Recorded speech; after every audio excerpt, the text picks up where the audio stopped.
ദേടി അപ്പിരിക്കണ്. നീ പറ. നീ പോയി പറ. നീ പറ. നീ പറയൂ. നീ പറ. ഞാൻ പറയില്ല. കുഴപ്പില്ല. എന്തുറ്റാ? അപ്പേ നാളെ സ്കൂള് തുറക്കും. ആ ഞങ്ങൾക്കൊരു കാര്യം പറയാനുണ്ട്. എന്തുറ്റാ? അപ്പൊ സങ്കടപ്പെടരുത്. വെക്കേഷനിലെ ഈ 2 മാസം ഞങ്ങൾ അപ്പയ്ക്ക് നല്ലൊരു സഹായമായിരുന്നു. അത് ശരിയല്ലേ? എന്ത് സഹായം? അതല്ലപ്പേ, നാളെ തുടങ്ങി ഞങ്ങള് ക്ലാസ്സിൽ പോകുമ്പോ ഈ വീട് ഉറങ്ങും. അത് അപ്പയ്ക്കും അമ്മയ്ക്കും ഭയങ്കര സങ്കടമായിരിക്കുന്നത് ഞങ്ങൾക്കറിയാം. അതുകൊണ്ട് ഞങ്ങൾ രണ്ടുപേരും ആലോചിച്ചൊരു തീരുമാനം എടുത്തു. ഒരാഴ്ചയും കൂടി ഞങ്ങൾ ലീവ് എടുത്ത് വീട്ടിലിരുന്നാലോ എന്ന് ആലോചിക്കാണ്. അല്ലേ ചേച്ചി? ആ, കാരണം നിങ്ങൾ സങ്കടപ്പെടണ ഞങ്ങൾക്ക് കാണാൻ വയ്യ. തലമണ്ടോക്ക് 2 ഒരെന്ന് വെച്ചേരുള്ളൂ കേട്ടോ.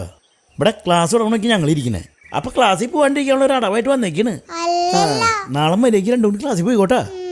നിങ്ങളെ സ്കൂളിൽ പോകുമ്പോൾ ഞങ്ങൾക്കേ സന്തോഷമുള്ളൂ. 2 മാസം കഴിച്ചുകൂടി